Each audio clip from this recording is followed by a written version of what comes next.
Today, we're diving into a topic that is incredibly important for so many endurance athletes listening.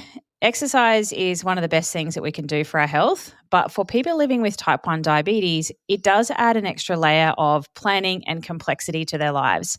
Fueling, insulin, performance, safety, it's a lot. So I wanted to bring on somebody who is dedicated his entire career to helping athletes with diabetes stay active and perform at their best. Dr. Sam Scott earned his PhD in exercise physiology from Liverpool John Moores University in the UK, and he continued his research in Canada and Switzerland, focusing on how we can support people with diabetes to exercise more confidently and safely.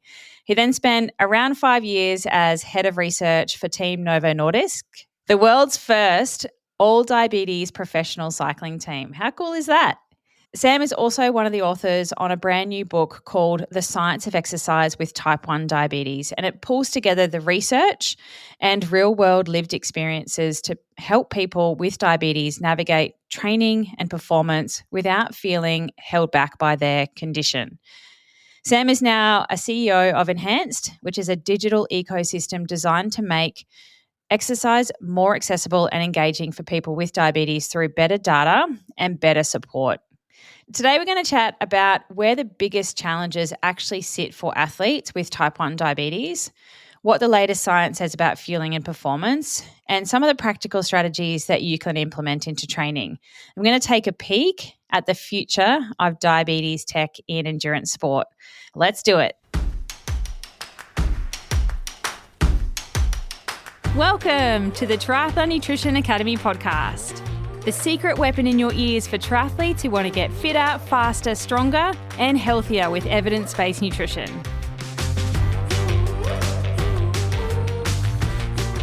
Sam, thank you so much for joining me on the podcast today. Thanks for having me. It's great to be here.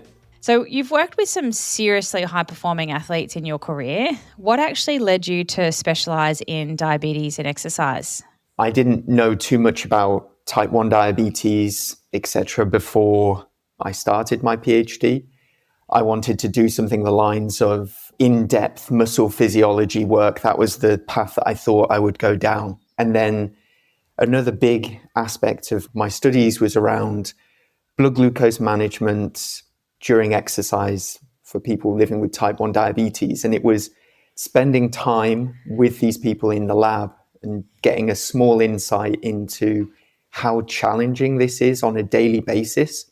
And I was just having a very small window into this in terms of trying to do 30 minutes or 45 minutes of cycling and experiencing some of the challenges that they were having.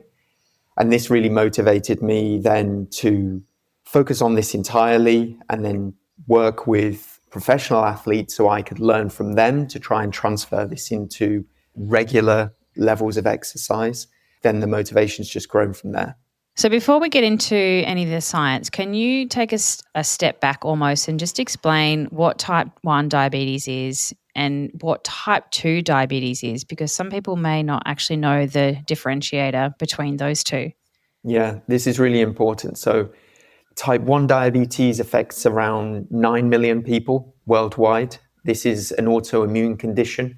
Your body's immune system attacks the beta cells in your pancreas. So these are the cells that produce insulin. And then your body very quickly stops making this essential hormone, insulin, and then you're no longer able to manage your blood sugar levels yourself. Type 2 diabetes, this is the most common type of diabetes.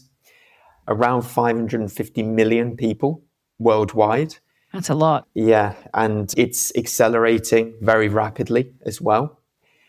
It's related to lifestyle factors, things such as inactivity, but also dietary related factors such as high levels of carbohydrates. There are also genetic factors which can be a strong component. And type 1 diabetes is the one that I've been doing the majority of my work around. Okay, thank you for clarifying all of those things for us. Why is it, and this is what the work that you do, why is it that exercise is one of the hardest parts for diabetes management? It's really difficult for a number of reasons. One is that exercise has such varying impacts on your blood glucose levels. So there are differences in the way that your blood glucose responds based on all kinds of factors, such as the type, the duration, the intensity of the exercise. And then you can just stack additional factors on top, such as when you last took insulin, when you last ate, and then other environmental factors such as altitude, heat, other hormonal changes that happen. So it's incredibly complicated. It's also an area where there's a lack of clear guidance related to exercise. There's not a very clear sort of way in which to manage your glucose. And as a consequence, the majority of people have to do a lot of work on an individual basis through trial and error to figure out what's happened. The other thing is that exercise can greatly increase your risk of hypoglycemia. So this is dangerously low glucose levels. And so this as well can lead to people being really greatly discouraged and sort of stop doing any exercise, at least compared to what they did before the diagnosis. And what about athletes that are at really high level of training? So, think triathletes that do 10, 15, 20 hours of training a week. Are there any unique challenges for somebody that does that amount of training with type 1 diabetes? Yeah, absolutely. And you do come across quite a few people who do these types of events. There seems to be a lot of people who are doing these ultra marathon events, who are doing some kind of endurance thing, lots of triathletes, lots of long distance cyclists. The most important thing is that you're maintaining safe glucose levels. So avoiding highs, avoiding lows, because this is very dangerous, but also it will mean that if you're in a competition setting or if you're in a training, that you'll basically have to stop. You won't be able to be in a competitive situation anymore. So the training will be quite similar to an athlete without diabetes. So it's just that you always have that additional factor around blood glucose management to fit on top. In a way, I think athletes that do such a high level of sport and have the added complexity of diabetes and blood sugar level control management is going to just make stronger, smarter athletes in a way, because you have to pay attention to the signals that your body is giving you. You have to understand and pay attention to what you're eating, as well as how it responds to exercise. So while there's that extra layer of complexity, I think it can actually probably build smarter, stronger athletes in the long run. Yeah, I think there's definitely that case. And I've heard experiences where people say that they learn to sort of be more in tune with their body because they're having to be more aware of the fueling, etc. But there's no denying that the amount of work that's required to get there in the first place is huge. And quite often it's down to the athlete themselves, who has to figure out all of these things through the trial and error. A plan B and a C and a D. Now, I've heard a lot of myths around nutrition and training, particularly in the triathlon space, around training fasted, the carbs during exercise, how much to have, when not to have it, all those sorts of things. What would you say are some of those biggest misconceptions around athletes and diabetes that you've heard and you wish they would just go away? There's a lot, particularly when I first started in this area. The idea of doing fasted exercise, so not having carbohydrates before exercise, was something that a lot of people said wouldn't be a good idea or you couldn't do.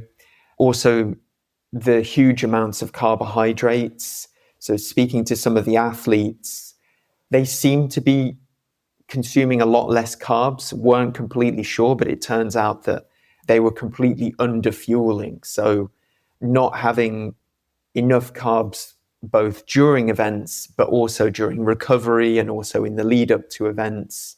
So lots of things such as how and how much carbohydrates you can have. I think that this is a major sort of area of misconception. Yeah, it's great that those tables are turning though, because I certainly hear that as well. And a lot of diabetics are just carb phobic. They've been given general education that doesn't equate to then fueling for the high level of sport that they do. So they go out doing triathlon and significantly under fuel and wonder what's going on.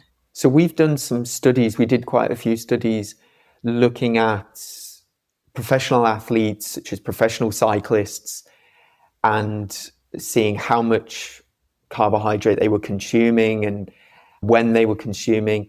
And the amount that they need is right on par with athletes who do not have type 1 diabetes. So the fueling requirements, both during events and afterwards, are pretty much identical. I'm glad you said that. Diabetics, I've also heard, don't really want a carb load. Do you have any advice for somebody with diabetes on how to actually manage their carbohydrate loading effectively? So it's about trial and error. It's about really building up experience over time to figure out how you would adapt your training and your insulin in the lead up to an event alongside carbohydrate loading. Generally speaking, what you would do is aim to follow a standardized protocol for those who don't have type 1, and then you fit your glucose management around that, which is going to be very individualized.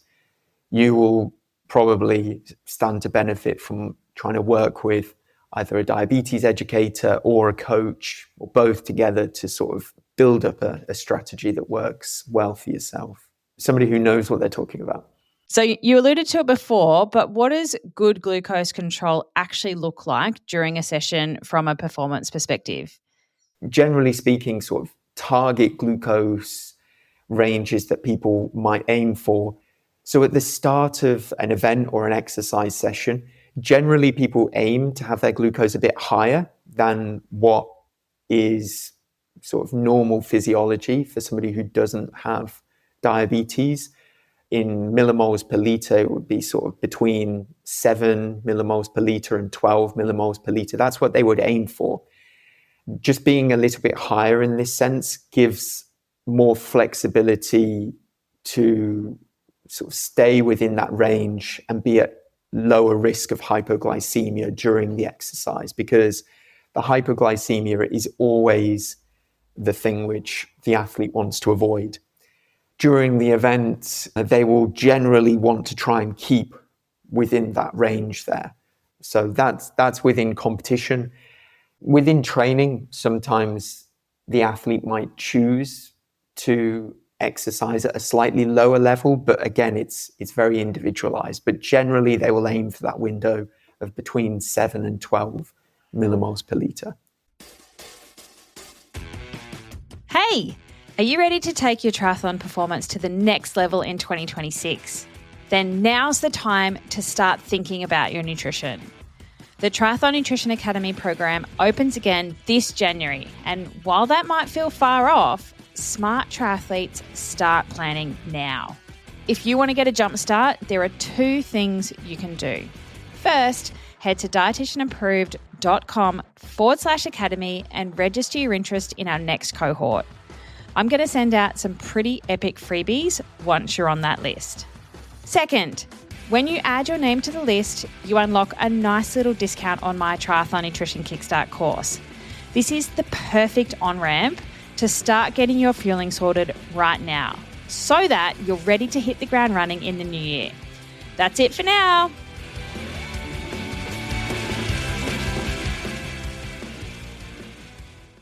Yeah, thank you. I think some of those numbers are still helpful for people to hear, because what happens during exercise with the whole carbohydrate pathways and how you use it and put it away and all those sorts of things is very different at rest compared to exercise. And we can't kind of translate at rest numbers into what then happens during exercise. And with the access to CGMs, you know, a lot of people are wearing them, a lot of people are using them, including non-diabetics, and it's given people an understanding that they just didn't have before about what actually happened to their blood sugar response during exercise.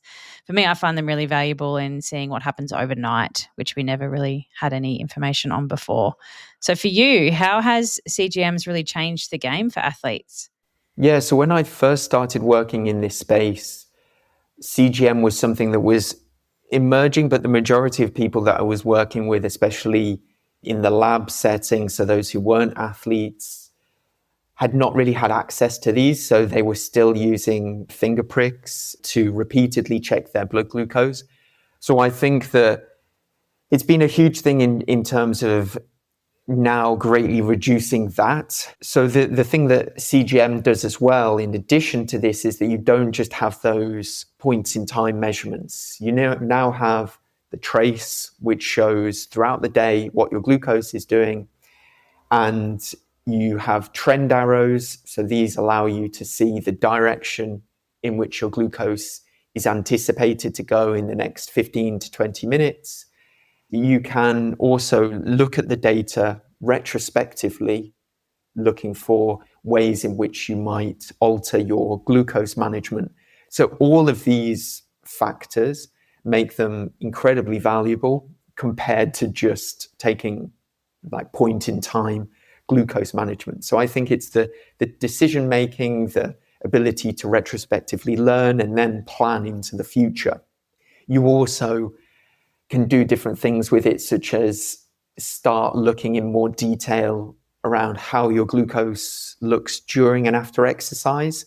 So you can start, if you're exercising regularly and you're exercising where you sort of keep a track of this, you can start looking and seeing, okay, how might I incorporate different strategies to ensure that my training and fueling are both optimal, but also my glucose management starts to be a little bit sort of where I want it to be in terms of that management. So CGM has been a huge unlock. The other thing that's been quite cool to see is where you can start having it so that you can see the glucose trace in front of you during the event, particularly useful if the event is quite long. So if it's longer than sort of an hour and a half, 2 hours, so then you could start planning out or anticipating a little bit more accurately how your glucose is going to respond in relation to what your game plan is during that particular event. So because you can see your glucose, you can see sort of where the trend arrows are, you can start planning. Yeah, it's opened up a whole new world of, I guess, fueling and performance, I think, which is great. I have a random question for you. What is the highest amount of carbohydrate per hour you've ever seen an athlete consume in an endurance sport? Well, we would routinely see cyclists consume 90 to 100 grams per hour while cycling. And that was something that was handled with no problems. Generally speaking, in terms of blood glucose management, no big issues because of the way that either insulin was managed or just the contractions on the bike of when they're doing the cycling, but numbers that are very, very similar to what you would expect in a high-level performance athlete. I actually thought you were going to say much higher than that, but you didn't. Because athletes in the triathlon space are like at 120. People are trying to smash down 200, 300 grams of carbs an hour, and it's just getting higher and higher and higher. And I think it's good confidence boosting for somebody that has type 1 diabetes to go, okay, well, we look to elite cyclists for so many things in triathlon. It is possible. How long does it take somebody to build their way up to that with the complexity of managing their blood glucose levels alongside that? I don't have any sort of hard and fast rules. I think that it's something that develops over time with experience, and also the requirements of what you would need on the bike. Also depends when it comes to type 1 diabetes of whether you were an athlete before you were diagnosed. And so if you were an athlete before you were diagnosed, you will have had a fueling strategy, and then you have to incorporate the diabetes management within that training. But if you were diagnosed at a very, very young age and you sort of grew up with both elements together, then both things grow in tandem. So it's such an individualized thing. Some people I've met have been diagnosed quite a few years after being an athlete and had actually reached a professional level, then had the diagnosis and then have to incorporate this. So for them, it's not about how do I learn to be an athlete, it's how do I learn to incorporate the glucose management into my training so that I can maintain what I had before and potentially also succeed even further. It's pretty cool. I think also in the tech space, it's come a long way and there's only going to be more amazing things in the future. Do you think we'll ever reach a point where technology can do most of the decision making for an athlete, say during an endurance event? Yeah, I think so. And I think it's happening quite quickly. If you take a sport such as cycling, so much of it is data dependent and so much of it is measurable, not type 1 diabetes specifically, but all of the time you're being measured and you're making decisions based on like heart rate. You can measure the weather, you can measure your nutrition, you can measure your power output, etc. And then your training is basically set according to some of these parameters. So if the data is there, there's no reason why there can't be a system that is able to take this information, learn from what you're doing, and then sort of prescribe this for you on a very individualized basis. So this is already happening and it will happen. There are numerous companies that are really focused on this idea of AI-powered precision coaching, that sort of thing. Yeah, it's exciting. Can you talk a little bit about Enhance then? Because the idea about what you're trying to do with that is very cool. Yeah, so with Enhanced, this grew out of the fact that we recognized that these CGM are a great tool, but for those living with type 1 diabetes, when it comes to exercise, there's still so much complexity related to how you interpret that data in relation to your glucose. And what we wanted to do was, first of all, figure out a very simple way to bring all the information that's relevant for somebody living with diabetes. So wearable data, nutrition data, insulin device data, alongside your glucose, bring this together, contextualize it. And then we're doing like this personalized exercise management. So we're building different algorithms that are able to take your data as an individual and help guide you as to how you might train or recover from a given exercise session based on what your exercise goals are and your glucose levels. Yeah, it's really cool. And the dashboard looks super sexy. Like it's very clean, it's very simple, and it looks like it could be a one-stop shop to make those decisions on the fly and just take some of that complexity out of managing life, nutrition and exercise as a diabetic. So it's very exciting. Thank you for sharing. Any last pieces of advice for somebody with diabetes listening? Some of the work that I'm doing, what I want to do is shine a light more on those who are doing sports, because I think it's important to recognize that it is still possible after a diagnosis of type 1 diabetes. And something that was particularly sort of front of mind for me when I started seeing that newly diagnosed people had been told not to exercise, or they had been told there's not really resources. Yes, this is going to be a big lifestyle challenge, but it's possible to climb a mountain, which means that it's possible to do all of these things that you wanted to do before your diagnosis. And that's why I'm very passionate about this, because it sort of provides that example that sport does, in that we can achieve things in sort of real life. We can do hard things. I love it. Well, Sam, thank you so much for joining me on the podcast today and sharing your knowledge around diabetes and exercise. I know this episode is going to help a lot of people feel a little bit more confident managing their fueling and training living with diabetes, and, you know, a good resource to go if you're looking for some extra help. If you want to dive deeper into the science and the practical strategies that we talked about today, make sure you grab a copy of Sam's book, The Science of Exercise with Type 1 Diabetes. It's a great resource for anyone wanting to better understand how to train, compete, and feel good with type 1 diabetes. And for the Triathlon Nutrition Academy athletes listening, we have an exclusive masterclass with Sam inside the Academy library, where we're going to go even deeper into the practicalities for triathlon. So things like carbohydrate loading, pre-training nutrition, fueling during training, recovery, and adjusting your race day nutrition plan. So keep an eye out for that inside your library.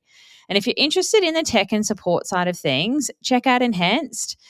Sam and the team are building a very exciting tool there to help athletes stay safe and perform at their best through smarter data and good support and guidance. So I'll pop the links for both of those things, the book and Enhanced, in the show notes for you if you want to go and check it out. And as always, if you need help building a nutrition strategy that supports your training and your health and performance goals, that is exactly what we do at Dietitian Approved. So you can learn more about all the ways that we can work together at dietitianapproved.com. Thanks again for joining me, Sam. Thank you. Thanks for having me. And I'll see you all next week.